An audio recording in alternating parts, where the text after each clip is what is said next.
version. I think I did a digital version of this. I can never remember which ones I play around with later and do digital versions of. So if I did do a digital version, I will show that now for a second. And then I'll show this old thing that I found, and then I did more on top of it. Originally, it was just the dark black. It's sort of photo paper that you would print photos on, old photo paper, and for an inkjet printer. And I was experimenting with ink, with black ink, a long time ago, and that's what the landscape is made of, the black.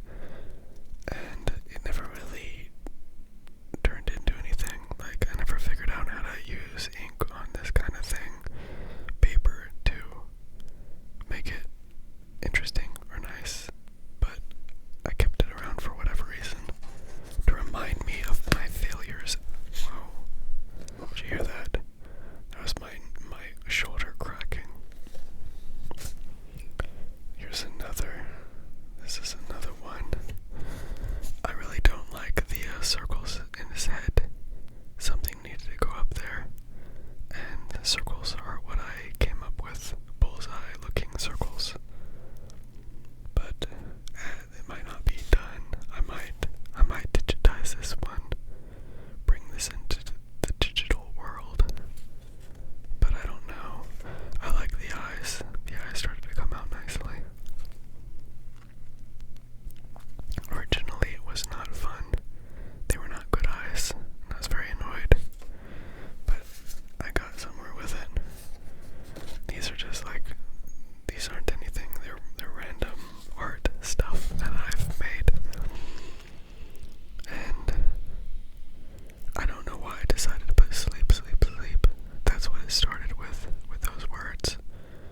And then I did a face like I normally do. Here's the thing. I keep doing these kind of eyes, like I make I make that into a ball.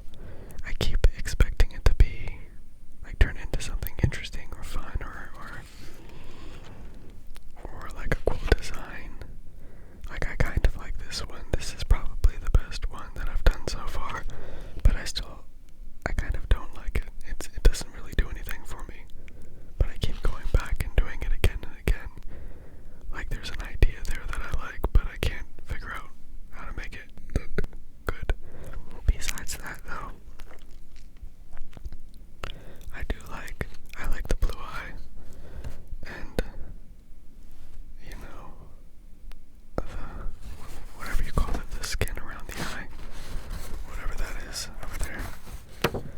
Besides that, it's okay, it's good, I like it. Just sketches or drawings, doodles, I don't know, I wouldn't call it a doodle, but drawings that I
doesn't actually signify that people want to know who you are. I don't know doesn't actually signify that I have no idea. I do have an idea. I just want to let the other person know that their opinion on this is just as valid as mine. First of all, does anybody here relate to this? Secondly, is this just a natural social cue that we have, or is it rooted in our lack of confidence to present our issues, our ideas, due to constantly being misunderstood?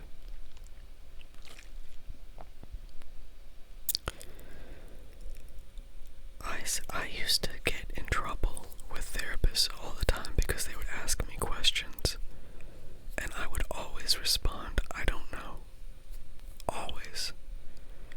And usually, for me, I think, because I had to ask myself this question a lot, why am I always saying I don't know? And they would ask me, why are you saying I don't know? And my answer would, back then I didn't know what to say. I just thought, I'm a loser or something like that. But when somebody asks like open-ended questions or big questions or questions that would take me so long to explain,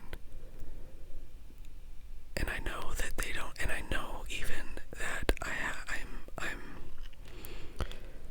I don't know what they're asking sometimes, but sometimes it's like, I think this is just their autistic with ADHD is the subreddit. So I'm autistic, I've got ADHD, and for me, it's like my mind is connecting 1,000 different things.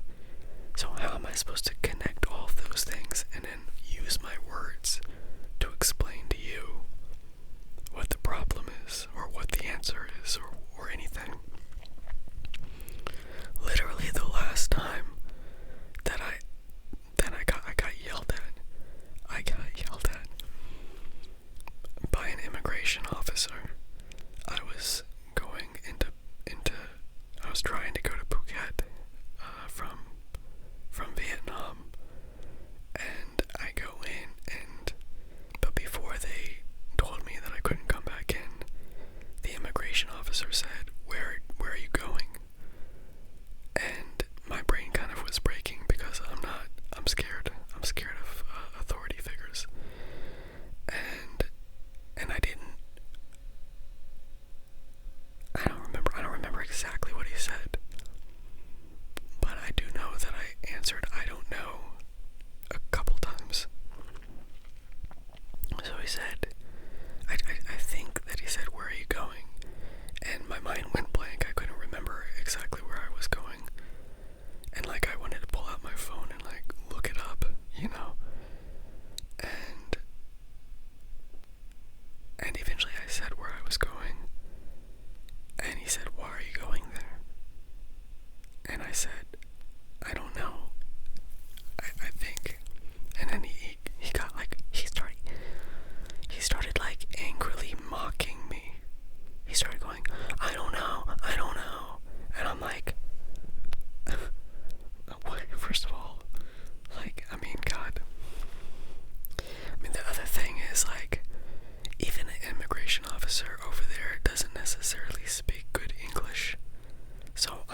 it's just who I am, and I want to wear a hat with the thing. Like, so sometimes you realize that other people, they're asking you to answer a question that has no real answer, and you don't even know whether. Okay, all right, now let's go read the comments and see if they speak to me. Yes, I don't know for me often means I just don't have the capacity to talk right now. That's not really me. Oof. I do this one, but in that exact scenario I use I can't right now, or not right now, or simply don't. Don't say that. That's pretty aggressive. Hey man, what's going on? Don't. Oh, jeez. Of course, this enrages people. Yeah, yeah. And they think I'm being an ass. I feel like it. That would make me feel bad. That would make me think you're very upset. And it's very dismissive. Sorry. Nope, I'm trying to communicate. Leave me the hell alone. Yeah. So I don't become an ass. Okay, alright. Alright, I'm gonna skip past that. I can't read. I get stuck sometimes on these videos where I read everything. You could try 1 second, please, or 1 moment. Yeah. That's not just neurotypical friendly. That's like neurodiverse friendly. If you said don't right to me, right to my face, I'd think, well, this person's being a dick. I don't know, and I'm sorry. I have zero confidence in my answers, and I guess I'm always on edge to apologize. Absolutely this. I think it comes from growing up and being constantly invalidated. Stop whining, you're just lazy, stop making excuses. After you hear those enough times growing up, you start to doubt yourself and think that you are just whining. I know if I didn't have an immediate answer from my mom asking me a question, she would start to scold me, and I think it's definitely left a mark. For me, it's constantly getting injured. My family would make fun of me in Spanish, and that stigma of it not being serious never went away, even in adulthood. Threw my back out. Well, what does that have to do with? I don't know. Threw my back out last Monday, and I've been embarrassed to tell anyone, even though I have no insurance, and the only thing I've been able to do is rest and desperately hope my walking gets better. Wait, did I record? Oh my god. Oh my god.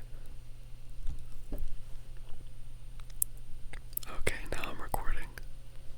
Alright. I'll have to screenshot the earlier stuff. I cannot form an opinion without a decent amount of thought.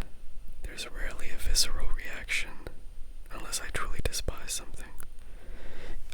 And that was the other thing. One thing that I learned that would knock me out of because sometimes me saying I don't know is literally, and I do think it was like I had too many things all at once in my head.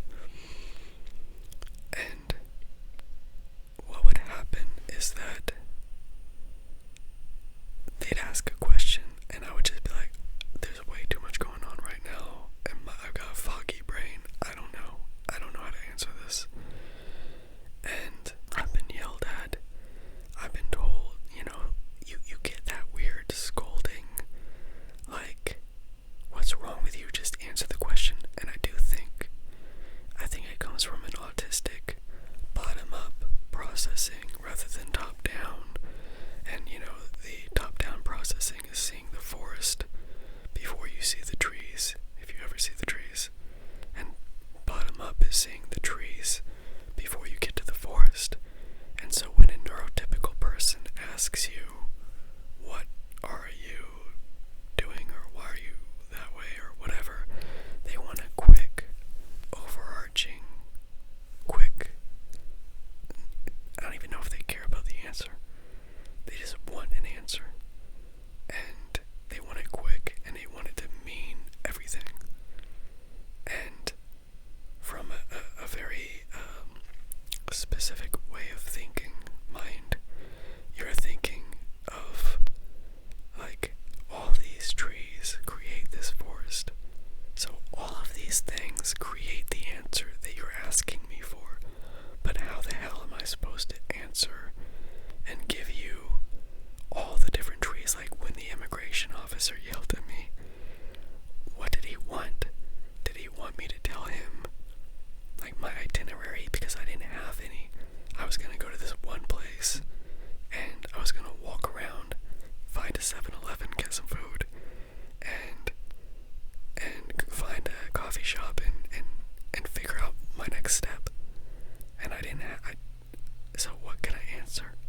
unless I hated it, I won't have overly positive or negative feelings about it.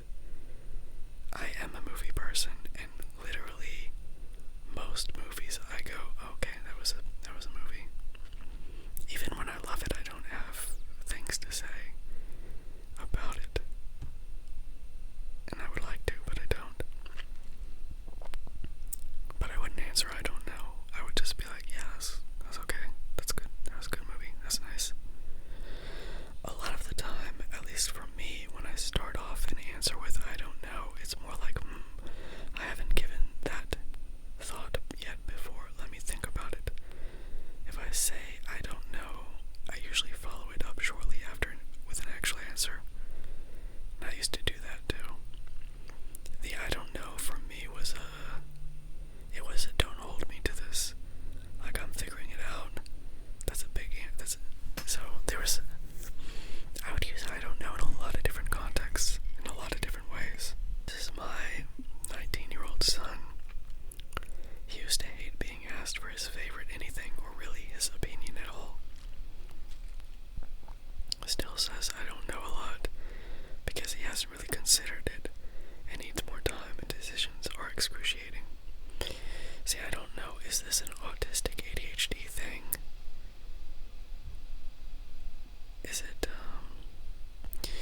Is it, is it a prefrontal cortex thing, which ADHD people have problems with? Is it an executive functioning, like, figuring out, or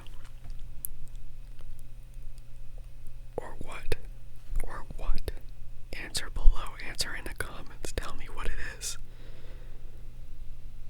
And, I mean, unless I'm in a very scary situation with an authority figure, like an immigration officer, and man, those immigration officers in Thailand, they scare the shit out of me. I'm like, man, I'm not trying to do anything bad here. I just wanted to come in. Please don't yell at me. Please don't act like I'm not trying to do it. I don't know. They're very angry and aggressive. It is the most frightening thing. Ugh, I hate getting asked what my favorite of anything is. I've told this story before about my favorite movie, about being asked for my favorite movie and how I couldn't do it until I figured out that most people aren't even asking for your favorite movie. Like, they don't care. They just want you to name any movie that you think is good that they too would have heard about, and then they want to bond with you over that movie. And I figured that out a while ago, but when I figured it out, I was very annoyed, because I always want to answer the truthful thing, which is like, I don't really have a favorite movie. I have like a lot that I really am into, but I would not name any singular movie as my favorite. So now I just have to go to stock answers, but inside my brain I'm writing an entire dissertation on why I can't just pick one thing. Yeah. When I worked with small children, I would ask them to tell me one of your favorites. That's better. What's one of your favorite colors? What's one of your favorite animals? It seemed to take the pressure off. That is fucking great. It's great that you considered their perspective. I'd humbly suggest dropping. No. Too far. You took it too far, Penny. I could never be so absolute as to pick a favorite. It feels like I'm excluding everything else that ever brought me joy. It's cold in my room. Yes, I don't like picking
ask again in the next session. That should be the top answer. I could go on like this for a few pages. This should be the top answer. That. There are certain things like the too socially anxious to ask for clarification when it wouldn't even give clarification anyways. I can't answer with a level of accuracy that I feel is necessarily for them to know, but for me to say, I can't answer with the level of accuracy or confidence for it to even work. I would have to think and try to work through it, but never get anywhere. Yeah, I don't know. But yeah, wow, that was a good answer. And here you go. This is what I was trying to say earlier. Yeah, I've learned Autistic people care much less on whether they're actually correct and speak for the pleasure of speaking, but I would rather say I don't know over sharing information that could be incorrect, which is common autistic practice. Also, it's a way to communicate that my brain cannot process and answer at the moment. Yeah. That part where the Autistic people, I think, really do care way less on whether they're actually correct and whether they're, like I've said this to my therapist that I have now, because I guess I'll just keep going to therapy forever. And I've said, I think most people are like birds. They just chirp. They just tweet, chirp, chirp to each other all the time. And it doesn't matter what they're saying. And they're not analyzing what each other's chirps mean. They're just feeling, they're using the chirps to kind of connect on a biological level rather than an information sharing level. And in the past, I used to be very confused about the words. It's not about what you say, it's about how you say it. I used to think I knew what that meant, but now I think that what they were really saying was that you can literally just say anything. That it literally doesn't matter. It doesn't matter what you're saying. And I'm still, I don't know how to deal with that. I don't know how to deal with that. In the past, I thought what that all meant was that, I could say with an angry face and yelling, I could say, I like you. Or I could say, I like you. So it's about how you're saying it. That's what I thought they meant. But it's not about what you say, it's about how you say it. Meaning, nobody gives a fuck what you're saying. Like if I said, I don't know how to make a friend, I don't know how to meet a girl in wherever, what do I say? I don't know, what do I say? And then whoever says to me, dude, it's not about what you say, it's about how you say it. And I'm like, okay, fine, but what do I say? What do I say?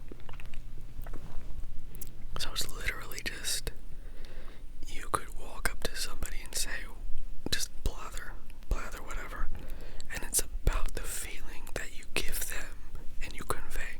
It's kind of how Donald Trump can literally just say whatever the fuck he wants to say, and his followers, his dumbass followers, will literally just believe whatever, and you can say, well, what did he mean when he said such and such? And they'll go, well, he didn't mean that, he meant something else. I felt like he meant this thing. He's on my side. Donald Trump is just a bird going cheep, cheep, cheep, cheep, chirp, chirp, chirp, chirp. And his followers are just going cheep, cheep, chirp, chirp. And they're all on the same wavelength. And then they're just gonna, and that's how it works. It doesn't matter if what he says makes no sense, or is mean or evil, or doesn't matter that he won't be able to do whatever. It's all about I don't know. Chirp, chirp, chirp, chirp, chirp, chirp. That's it. That's all it is. That's all it is. Somehow. ex used to get annoyed at me saying this a lot. I think for me it means I need more time to process this before I can give an answer, or I'm struggling to find the capacity to talk about this at the moment. Oh, it just jumped. Ask me what I want to do, eat, watch, and my I don't know is overwhelmed. Ask me how I am, and you get I don't know. It's either too depressing, unpleasant for others to hear. Yeah, that one too. I've had that. Making them sad or worried. Yeah, like, hey, how are you doing? I don't know. What do you want? What do you actually, again, that goes back to me saying, what do you want? Like, do you want me to say how I am? Do you actually want that? And they'll say, yeah, but they don't. So it gets like, it's me being exasperated too. I don't know what you want. I don't know what to say. So let's just not do this. Okay, I don't know how much different this stuff could be. Why not both? CPTSD, ASD makes for much difficulty with decision making. Last session I was forced to make a decision because whatever is easier for you wasn't accepted. There's being misunderstood, being in a shutdown or meltdown, not being able to feel what emotion is happening